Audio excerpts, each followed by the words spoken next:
Timmy Joe reviews anything. Reviewing computer parts on YouTube. That's Woo! Gotta be pumped on that, right, Will? Computer parts! Woo! Oh, yeah. Woo! Hey there, it's Timmy Joe, making videos about computers on the internet. And oh man, look at this. It's a treat especial today as I spit out of my mouth.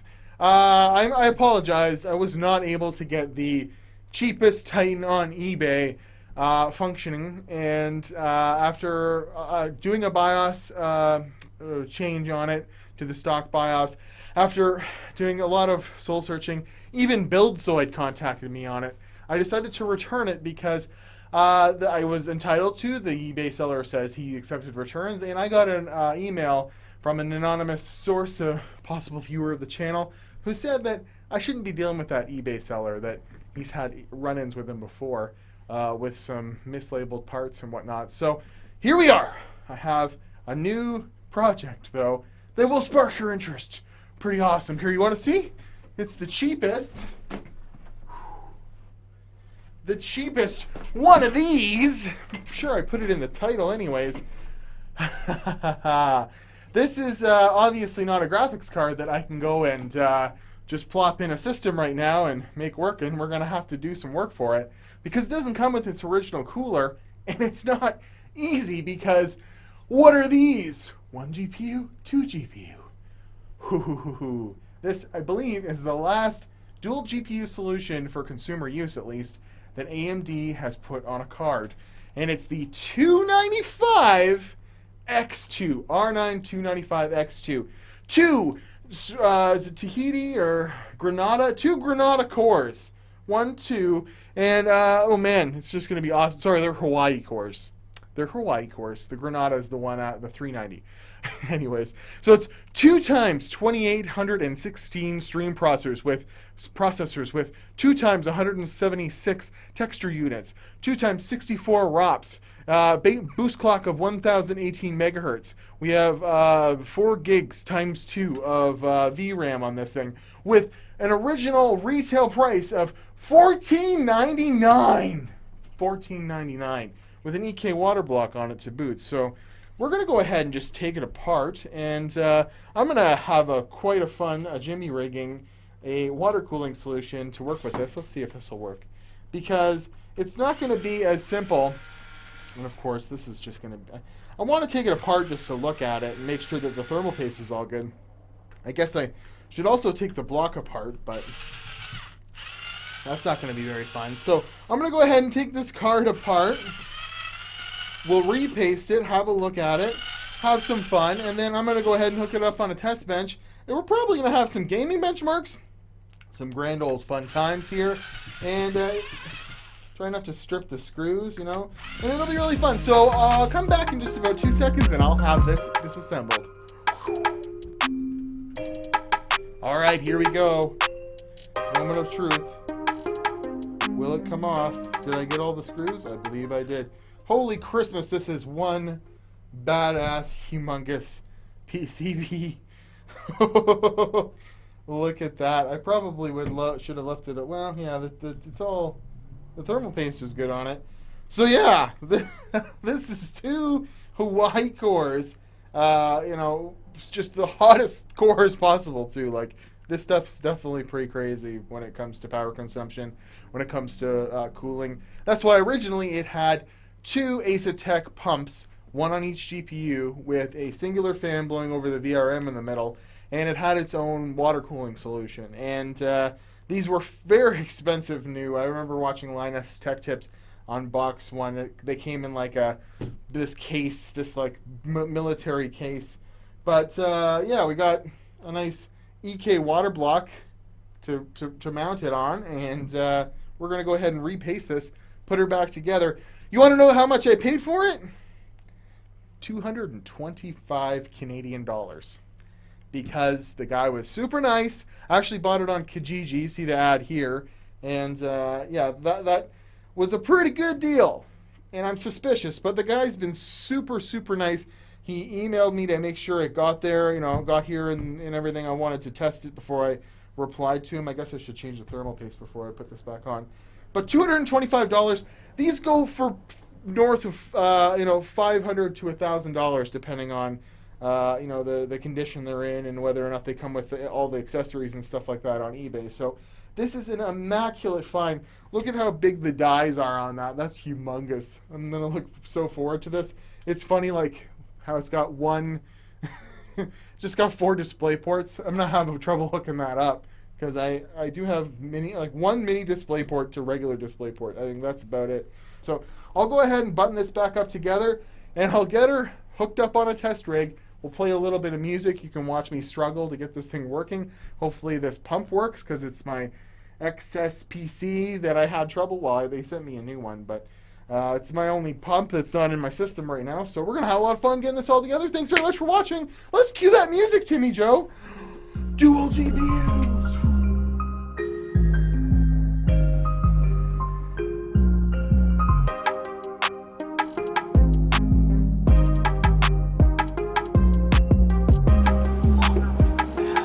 What the fuck, man?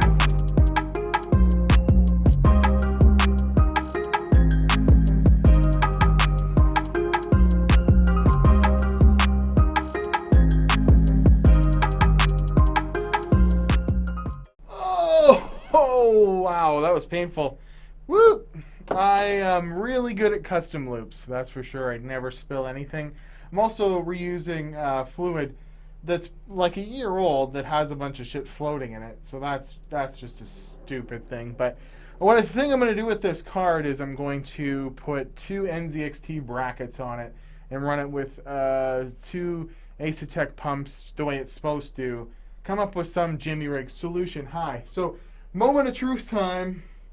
I have a display connected. I've got that connected. I don't have network, but we don't care about that right now. If the powers are connected, let's see what happens. Oh, I should turn on the pump. Or it is on. Why isn't it working? Ah, there we go. Pump's on.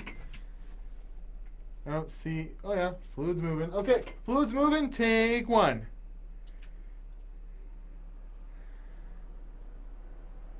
I know, hugest rad ever. Fingers crossed. Oh, 1 moment, please. Yes! I bought a working card. And I didn't spill a bunch of goo on it. Or something. What? How much for something? Alright, Megatrends. That looks weird. That looks really weird, but it's working. So, let's see if she goes into Windows. Look how much jazz I have on the table just to run 2 video cards at once. Alright, test bench, she's working. Woo-wee!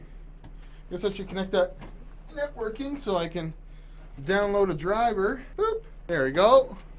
So, with $295, I'm going to go ahead and play around with this and make sure that it works. And then we will come back and we will show our findings and hopefully do like a game benchmark situation with it.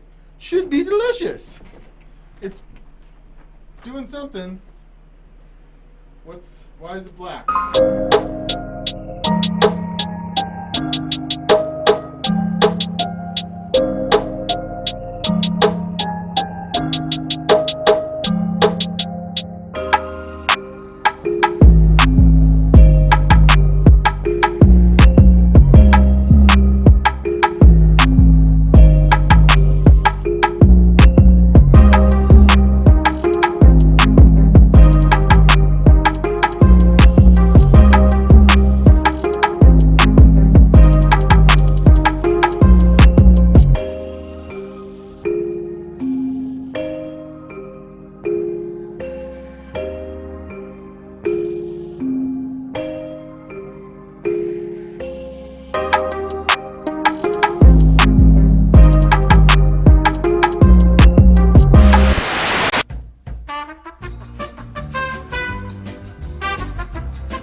Whoa!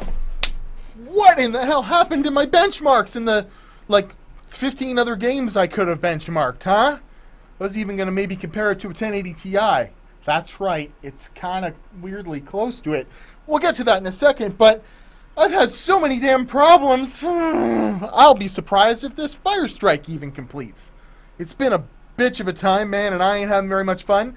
So I started off with the Core i5 3570K running at 5 gigahertz, which was working very, very nicely until out of nowhere, it just decided it wouldn't post a display after a crash at all. So it's very weird that the card was messed up or something. I swapped it out for this new Ryzen system, and it's 2700X at 4.2 gigahertz, 33 RAM. Is that what it is? Yeah. It should be higher than that anyways. And on a stupid BioStar motherboard, which we'll talk about in another video. But it's just given me so much grief. I just swapped it all over to this. I tried running some games. A handful of them work. Most of them that did work wouldn't run with Fire Strike, with MSI Afterburner open, so I could actually benchmark the damn thing. So I'm going to have to come back to this. I will work on this. This is not a platform that's just going to be an easy thing. It's going to take me a couple of weeks, I think, to really get used to this card. And I wanted to show it to you guys. I'm very, very impressed. After all, I paid $225 for what was initially a MSRP of $1,500 for a card. Like, these would be rare. And I know it doesn't have the cooler, but, you know, I've actually got a better solution for cooling for it, so at least there's that. And, you know, we've got Fire Strike working. It does benchmarks exceptionally well, as we will look at in just a second. But I've had to set up this weird custom loop. It's just been a hell of a time, and I wanted to get a video out for you today and show you, because I felt really bad that Titan Maxwell didn't work out, and I couldn't get it working, and I wasn't willing to sacrifice it for half the price I paid for that. We ended up getting, in my opinion, a much cooler card, actually. So, Fire Strike Zero. You're driving me bananas. See, it didn't even finish right, and I think that has to actually do with the overclock on the CPU. I'm tired of it. I'm tired of it. It was working fine for a while. So let's concentrate on this graphics score, 26,723. Okay, at least it shows that. So on the Ryzen platform, would you believe it's not doing very well compared to the Core i5, the 5-year-old Core i5 3570K, although it's clocking at 5 gigahertz. I wish I could have kept up with that system. And I'll have to get a better Intel test bench to really stretch this thing's legs, I think. But keep that in mind. We just got a 26,723 in Fire Strike. And I'm going to swap over to, there we go, 28,402 I got in Fire Strike yesterday with this card on the Core i5. So you get a better result. You know, by 2,000 points almost. Well, yeah, about 1,800 points on an Intel system. You know, even though this is AMD working with AMD, it's just the Intel, the frequency on those just does so much better in Fire Strike, and actually provides a lot better FPS in games. So I'm going to go ahead and shut this thing off. There we go. I even have a fan blowing on the VRM and the back of the card. Like, just, you can tell I'm frustrated, and we'll get it working. We'll make a follow-up video where I really put some beans to this thing after I've figured it out. I'm gonna have to also figure out a better cooling solution, because I can't be trotting a custom loop all over the table just to be testing it. I've maybe put it in my Ryzen system, or find some sort of a double Asetek NZXT bracket situation for it, and then run it off of maybe like 240 mil rad or something. I'll come up with a better solution than this. I think that'll be cool. But right now, we're going to talk some benchmarks. So I'm floored at the performance of this. I don't know if you guys know what Fire Strike numbers mean here, but 28,402 on this thing is madness. And I'll prove it to you. We're going to switch over to TimeSpy. I'm so flustered. Basically, R9 295 with the Core i5 3570K processor got a 7,066 in TimeSpy. That is a very, very good score. When you compare it to a boof, 6777 on a GTX 1070. So this is miles beyond a 1070, okay? And then if we look at that was on a Core i7 7740X. I'm using Fire Strike benchmarks that I have got before, and these are typically, as far as, you know, the card will overclock. So that's a 1070 score that's overclocked to the 9s, like well over 2 gigahertz. This thing's running basically two 1100 megahertz processors, and it's actually IPC or V, whatever, instructions per clock on the video card it's fairly similar, or it's even better than a 1070. So what's a 1080 do? Well, the 1080 I scored was on a Ryzen 1700. So I would imagine the time spy score would be a little bit better if it was on a Core i7, probably by about 500 to 1,000 points.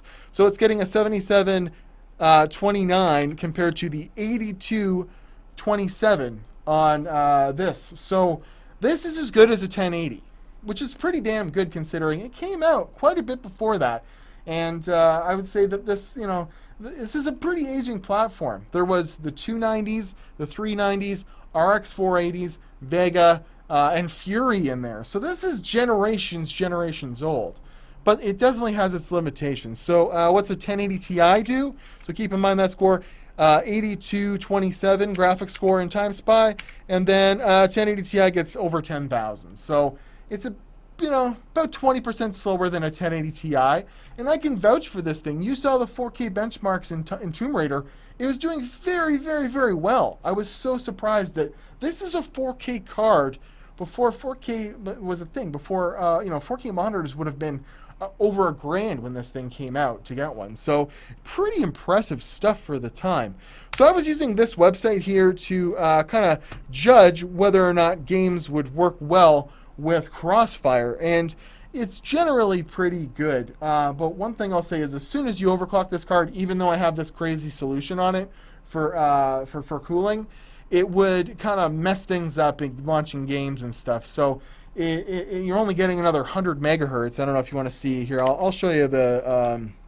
Let's look at the MSI Afterburner. What the settings I ended up getting. So I was able to run most things at 1100.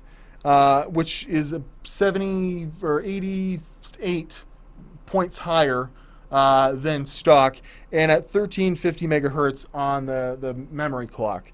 See, when we hit the reset on this, we're 1018 and 1250. So you can't even overclock it very far. So, especially with this cooling solution and, having all of the VRMs and stuff actually touching this block and having this 360 mil by like 4-inch rad. I would have imagined I could have brought this a lot further, but this is an aging card and it might have had a harsh life. I don't know, but it barely did 100 megahertz on the GPU in the memory in an overclock. So anyways, and another limitation I was running into, even if this website said that the games were going to run good, was VRAM. Now, I could run 1440p most of the time, no problems, but this thing's at a time where 1080p was the resolution, and VRAM wasn't such a big deal. So when I play with these modern games, they're pushing 4 gigs of VRAM, and as soon as this card had to offload some of the VRAM onto normal system memory or onto a page file or whatever, a lot of the times it would just crash out of the game, so it's one of those things where I'd love to show you Deus Ex Mankind Divided running at 4K on this thing, but that pushes its VRAM limit so far up that it crashes it out. It's just not liking anything that's using more than 4 gigs of VRAM. So that's a super limitation on it as well. So in conclusion, this is the coolest find ever. And for a tweaker like me, give me some of that crack. Give me that 290 crack.